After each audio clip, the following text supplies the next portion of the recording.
Not shackle अस। हाँ दुर्योधन, बांधने मुझे तू आया है, जंजीर बड़ी क्या लाया है, तूने को साध ना सकता है, वो मुझे कब बांध सकता है। जो आज साहिब मसनद है वो कल नहीं होंगे, जो आज साहिब मसनद है वो कल नहीं होंगे। किराएदार है, जाती मकान थोड़ी ना है। सभी का खून है शामिल यहाँ की मिट्टी में, सभी का खून है शामिल यहाँ की मिट्टी में, किसी के बाप का हिंदुस्तान थोड़ी है। मैं अगला सवाल आपसे ये पूछना चाहता हूँ, आप संसद में कर रहे हैं या कोर्ट में डिबेट कर रहे हैं? बिकॉज ये कोर्ट है अध्यक्ष जी, today we are sitting as a court. We are not sitting as parliament. Today we are sitting as judges to decide the fate of one of our colleagues. We are not sitting as parliament today. We are sitting principle है natural justice का, कि जिस व्यक्ति के ऊपर आरोप लगाए जाते हैं, जिसको अभियुक्त बनाया जाता है, उसको अपनी पूरी बात कहने का मौका मिलना चाहिए, और जिस व्यक्ति ने आरोप लगाए हैं उसको क्रॉस एग्जामिन करने का मौका मिलना चाहिए। और जहां तक मेरी जानकारी है, जिन लोगों ने आरोप लगाए हैं, ना सुश्री महुआ मित्रा को और ना उनके किसी वकील को, उनको क्रॉस एग्जामिन करने। मैं माननीय संसदीय कार्य मंत्री श्री प्रहलाद जोशी के प्रस्ताव को सदन में मतदान के लिए रखता हूँ। प्रश्न है कि ये सभा डॉक्टर निशिकांत दुबे सांसद द्वारा संसद सदस्य श्रीमती महुआ मित्रा के विरुद्ध सदन में प्रश्न पूछने के बदले नकदी में प्रत्यक्ष संलिप्तता के संबंध में दिनांक 15 अक्टूबर 2023 को दी गई शिकायत पर आचार संहिता की पहली रिपोर्ट पर विचार के उपरांत समिति के निष्कर्षों को स्वीकार करती है कि सांसद श्रीमती महुआ मित्रा का आचरण अनैतिक और संसद सदस्य के रूप में अशोभनीय है, और इस कारण उनको लोकसभा सदस्य बने रहना उपयुक्त नहीं होगा। इसलिए संकल्प करती है कि उन्हें लोकसभा की सदस्यता से निष्कासित कर दिया जाए। जो सदस्य इस प्रस्ताव के पक्ष में हाँ गए, विरोध में ना गए, मेरे विचार में निर्णय हाँ वालों के पक्ष में प्रस्ताव स्वीकृत हुआ। सभा की कार्रवाई सोमवार दिनांक 11 दिसंबर 2023 को रात 11 बजे तक की जाती है। महुआ मोइत्रा को केस फॉर क्वेरी मामले में दोषी पाए जाने के बाद संसद के लोकसभा सदन से निष्कासित कर दिया गया। हालांकि इस मुद्दे पर बवाल भी काफी हुआ, लेकिन एथिक्स कमेटी की तरफ से जो रिपोर्ट लोकसभा में पेश की गई थी उस पर बहस भी हुई। लेकिन अंत में जब महुआ मोइत्रा के निष्कासित किए जाने की सदन में वोटिंग हुई तो ज्यादा वोट उनके पक्ष में नहीं गिरे, जिसके कारण सभापति महोदय को इन्हें लोकसभा से निष्कासित करना पड़ा। हालांकि इसके बाद महुआ काफी दुखी दिखी और एक जगह वो काफी भावुक भी हो गईं। तो चलिए आपको विस्तार से बताते हैं कि इनके पक्ष में आज कितने सांसदों ने बोला और इनके विपक्ष में कितने लोग थे, और ये भी देखेंगे कि क्या इनके साथ न्याय हुआ है या नहीं। निष्कासित होने के बाद संसद के बाहर खड़े होकर रोते हुए क्या बोल गई महुआ मोइत्रा, चलिए शुरू करते हैं। आपको बता दें अब महुआ मोइत्रा पूर्व सांसद हो गई हैं, लेकिन सोचने वाली बात यह है कि जो 495 पन्नों की रिपोर्ट संसद के पटल पर दोपहर 12 बजे रखी जाती है, उस पे दोपहर 2 बजे ही बहस शुरू हो जाती है। आप ध्यान से सुनिएगा, ये रिपोर्ट 495 पन्नों की थी, जिस पे सांसदों को महज 2 घंटे में ही पढ़कर बोलना था। हालांकि इसमें और भी काम होते हैं, क्योंकि इस रिपोर्ट को ऑनलाइन डाउनलोड भी करना पड़ता है। लेकिन हुआ ऐसा ही और 2 बजे बहस शुरू हो गई। आपको बता दें, निशिकांत दुबे जो बीजेपी से सांसद हैं, उन्होंने 15 अक्टूबर को इनके ऊपर एथिक्स कमेटी में शिकायत दर्ज कराई थी केस फॉर क्वेरी मामले में, जिसमें यह कहा गया कि इन्होंने गिफ्ट और पैसे लिए संसद में प्रश्न पूछने के लिए। फिर 8 दिसंबर को एथिक्स कमेटी ने अपनी जांच की रिपोर्ट संसद में 12 बजे दोपहर में पेश की, और महज 2 घंटे के बाद ही इस पर बहस चालू हो गई, जिस रिपोर्ट को किसी भी आम व्यक्ति के लिए 2 घंटे में पढ़ना संभव नहीं होगा। लेकिन ऐसा ही हुआ और बहस शुरू हो गई। हालांकि अंत में इनके पक्ष में वोटों की संख्या न होने के कारण इन्हें संसद से निष्कासित कर दिया गया। जब ये संसद से बाहर निकली तब इन्होंने अपने पार्टी को धन्यवाद किया कि वो इनके साथ खड़ी थी। सभी लोगों को धन्यवाद किया जो इनके साथ खड़े थे। साथ ही एथिक्स कमेटी को भी खरी खोटी सुनाया। ये भी कहा कि कोई प्रूफ नहीं है किसी गिफ्ट का, किसी कैश का, कहीं भी। अगर इस तरह से मोदी गवर्नमेंट हमें चुप कराना चाहती है तो हम चुप नहीं होंगे। ये भी कहा कि ये लोग कल से ही सीबीआई को मेरे घर भेजेंगे और मुझे अगले 6 महीने तक परेशान करेंगे। संसद में जब 2 बजे इस पर बोलने की बात आई तो कांग्रेस के नेता अधीर रंजन चौधरी ने सबसे पहले बोलना शुरू किया और उन्होंने कहा, सर आपने पीड़ा जताई, ये सुनकर हमें ये यकीन हो रहा है कि कोई तो हमारे साथ है। हमारे कस्टोडियन होने के नाते हमारे स्पीकर सर एक सही निर्णय जरूर लेंगे। और ये भी कहा कि क्या किसी मनुष्य में ये क्षमता है कि वो 495 पेज की कोई रिपोर्ट 2 घंटे में पढ़ ले या उससे भी कम समय में पढ़ ले। तो इसीलिए हमें 3-4 दिन की मोहलत दी जाए ताकि हम इसे सही ढंग से पढ़ पाएं और इस पर चर्चा करें। सुनिए अधीर रंजन चौधरी जी ने क्या कहा। आपने अपना पीड़ा जताई और ये सुनकर हमें ये यकीन हो रहा है कि कम से कम कोई हमारे साथ रहे या ना रहे, हमारे स्पीकर साहब एक कस्टोडियन की होने के नाते सही दिशा पे सही निर्णय जरूर लेंगे। सर, मैं छोटी सी 2-3 बात कहूंगा क्योंकि हमारे पार्टी की तरफ से मनीष तिवारी जी इस पे अपना बात रखेंगे। सर, मैं ये कहना चाहते हैं कि 12 बजे के बाद आज ये पेपर मतलब ये रिपोर्ट ले हुई है, एथिक्स कमेटी की रिपोर्ट, और 2 बजे के साथ साथ सर अपने इस मुद्दे पे चर्चा शुरू कर दी है। सर, ये पेपर जो हमारे पास रिपोर्ट आए हैं सर, वो दिखाने की मैं कोशिश करूंगा आपको। इसे देखिए 106 पेजेस है, और सिर्फ यही नहीं, सारे एनेक्स्चर वगैरह कुल मिला के 495 पेजेस है। सर, मुझे ये सवाल करने आता है कि कोई ह्यूमनली मतलब कोई हमारे कोई मेंबर जो भी हो, इतना जल्दी में मतलब 2 घंटे की मोहलत, और ये 2 घंटे भी नहीं हुई है, 12 बजे के बाद यहां से निकलना, इसको डाउनलोड करना, करते करते आधा घंटा पौने घंटे निकल चुके हैं, फिर सर 406 पेजेस है। तो आप ये कहिए कि कोई मनुष्यों की इतना क्षमता है कि इतना जल्दबाजी में सारे पेपर पढ़ ले और उसके अंदर कोई गलतियां है, कोई उस बारीकी से जानकारी लेने में वो कोई कामयाब हो सकते हैं? आप बताइए। ये भाई सब एक कॉमन सेंस पे आधार पर मैं ये पूछना चाहते हैं।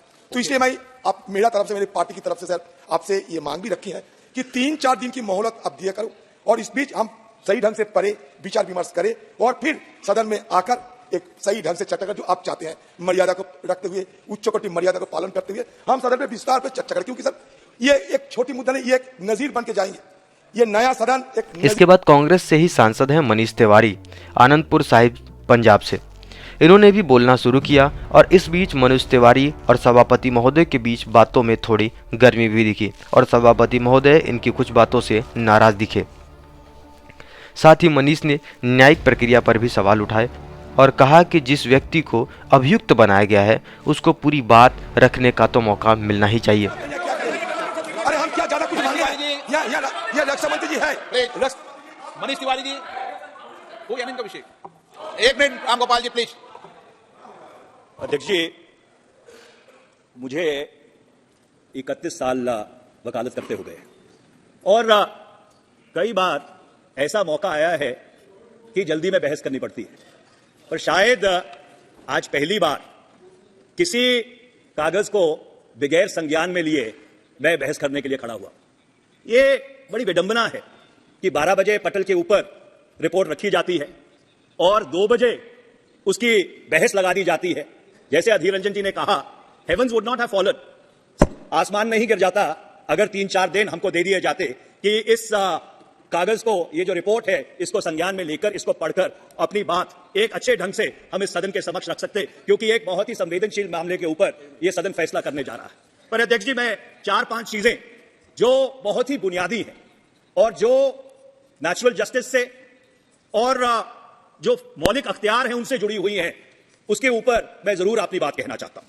पहला सवाल यह है अध्यक्ष जी, that can the procedure of the ethics committee override the fundamental principle of natural justice, which is the organizing principle of every justice system in the world? और ये बात मैं इसलिए कह रहा हूं कि हमने जो अखबारों में पढ़ा उससे बहुत साफ तौर पर यह चीज निकल के आई कि जिनको अभियुक्त बनाया गया, जिनके ऊपर लांछन लगाए गए, उनको अपनी बात पूरी तरह रखने का मौका भी नहीं दिया गया। ये किस तरह का प्रोसीजर है? ये किस तरह की न्यायिक प्रक्रिया है? और इसलिए ये जो फंडामेंटल प्रिंसिपल है नेचुरल जस्टिस का, कि जिस व्यक्ति के ऊपर आरोप लगाए जाते हैं, जिसको अभियुक्त बनाया जाता है, उसको अपनी पूरी बात कहने का मौका मिलना चाहिए, और जिस व्यक्ति ने आरोप लगाए हैं उसको क्रॉस एग्जामिन करने का मौका मिलना चाहिए। और जहां तक मेरी जानकारी है, जिन लोगों ने आरोप लगाए हैं, ना सुश्री महुआ मित्रा को और ना उनके किसी वकील को उनको क्रॉस एग्जामिन करने का मौका दिया गया। मेरा दूसरा सवाल यह है अध्यक्ष जी, मैंने रूल जो 316D है, rule 316D of the rules of procedure and conduct of business, उसको ध्यान से पढ़ा है। उसमें ये लिखा है, the recommendations of the committee shall be presented in the form of a report. अब मैं एक बुनियादी सवाल पूछना चाहता हूं कि फौजदारी के कानून में 2 चीजों में फर्क है, कन्विक्शन और सेंटेंसिंग में फर्क है। जो एथिक्स कमेटी है वो ये तो सिफारिश कर सकती है कि कोई व्यक्ति गुनाहगार है या बेगुनाह है, पर एथिक्स कमेटी ये सिफारिश नहीं कर सकती कि उसको दंड क्या दिया जाना चाहिए। This is a fundamental distinction. That power lies with this house. The ethics committee at best can make a recommendation that whether a person is guilty or a person is innocent. It is this house sitting as a jury which has the powers to decide the quantum of punishment, Mr. Speaker. So therefore, the recommendation of the Ethics Committee is fundamentally flawed in my respectful submission. Okay. तीसरा, अध्यक्ष जी, आज सारी पार्टियों ने 3-line whip issue किया है. मैं एक बुनियादी प्रश्न पूछना चाहता हूं. Today this House is sitting as a judge and a jury in an impeachment proceeding, or when you are considering the report of the Privileges Committee, or you are considering the report of the Ethics Committee, can a party direct its members to vote in a particular way? Can a whip even be issued? Because this is like directing a judge to decide a matter in a particular manner. This is a complete diversity of justice. First of all, Mr. Speaker, sir, this House should be adjourned. All the whips should be withdrawn from all the sides. Because we are not sitting as ordinary members of this House. We are sitting as judges in a jury in order to decide the fate of one of our honorable colleagues, and I am afraid that cannot be done through whip-driven tyranny. Okay. So therefore, अध्यक्ष जी, अभी मैं खत्म नहीं हुआ, अभी तो बुनियादी सवालों के ऊपर हूं, रिपोर्ट्स में तो मैं आया भी नहीं हूं, जरा सुन लीजिए, क्योंकि ये बहुत ही बुनियादी सवाल है.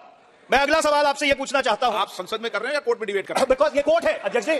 अध्यक्ष जी, today we are sitting as a court. We are not sitting as parliament. Today we are sitting as judges to decide the fate of one of our colleagues. We are not sitting as parliament today. We are sitting as a judge and a jury. There is a fundamental distinction between the two. Please, एक minute, माननीय सदस्यगण, ये संसद है, ये court नहीं है. ये आप सीनियर हैं, आप क्या बोल रहे हैं, ये आप देखें. आपके बहुत विनम्रता के साथ. 4:30. मैं न्यायाधीश नहीं हूं. पार्टनर, अध्यक्ष जी, न्यायाधीश नहीं हूं. अध्यक्ष जी, सभापति हूं. अध्यक्ष जी, मैंने पिछले 4.5 पौने 5 साल में कभी आपकी बात नहीं काटी. आपकी हर रूलिंग को सर माथे पर रखा है, पर आज ये दुर्भाग्यपूर्ण बात है, पर मुझको आपसे डिसएग्री करना पड़ेगा, क्योंकि आज हम एक संसद के रूप में नहीं बैठे हैं. Today we are sitting as a jury, we are sitting as judges to decide the fate of one of our colleagues. My next question, Mr. Speaker, sir. माननीय सदस्य, एक प्लीज. इस जुडिशरी में और सभा में अंतर है. आप वरिष्ठ अभिवक्ता हैं, मैं यहां निर्णय नहीं कर रहा, यहां निर्णय सभा कर रही है. आप नो, गलत तरीके के तर्कों को यहां पर मत रखिए. नो, ये रिकॉर्ड में जाती है चीजें, आप गलत तरीके से. मैं न्यायाधीश नहीं हूं, मैं सभापति हूं और निर्णय करेगी सभा, निर्णय करेगी. और हमने किसी का ऐसे आपने कहा, इसे आपने मेरी बात थोड़ी कहा कि ऐसा ही वोट करो. हमने तो विप दिया सभा. प्लीज एक मिनट बैठिए. ये सभा निर्णय कर रही है, और जब सभा निर्णय करती है तो सभा निर्णय करती है. प्लीज. मैं बहुत अदब और सत्कार के साथ एक बात पूछना चाहता हूं. क्या एक न्यायमूर्ति को या न्यायाधीश को यह कहा जा सकता है कि नहीं be directed to decide in a particular manner? आप 10th शेड्यूल के तहत जब व्हिप इशू करते हैं, you are virtually directing your members to decide in a particular manner. This is the complete antithesis of natural justice. It is the complete antithesis of natural justice. The fundamental principles of natural justice are being thrown to the winds in this House. I would urge you, Mr. Speaker, sir, that the whip needs to be withdrawn, because we are sitting as a jury.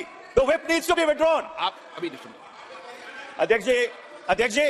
अध्यक्ष जी, मैंने अपनी जिंदगी में कभी ऐसा नहीं देखा है कि जब कोई सभा न्याय करने बैठी हो, न्यायमूर्ति के रूप में बैठी हो, तो एक व्हिप के माध्यम से उनको यह हिदायत दी जाए कि आपको फैसला एक तरीके से करना है, अपना विवेक, अपना कॉन्शियंस, अपना सेंस ऑफ जस्टिस इस्तेमाल करके नहीं करना, एक पर्टिकुलर तरीके से फैसला करना है. हीना गावित जी, मैं अध्यक्ष जी अगली बात पे आता हूं. फिलहाल इस वीडियो में इतना ही. वीडियो अच्छी लगी हो तो वीडियो को लाइक करें, चैनल को सब्सक्राइब करें. धन्यवाद.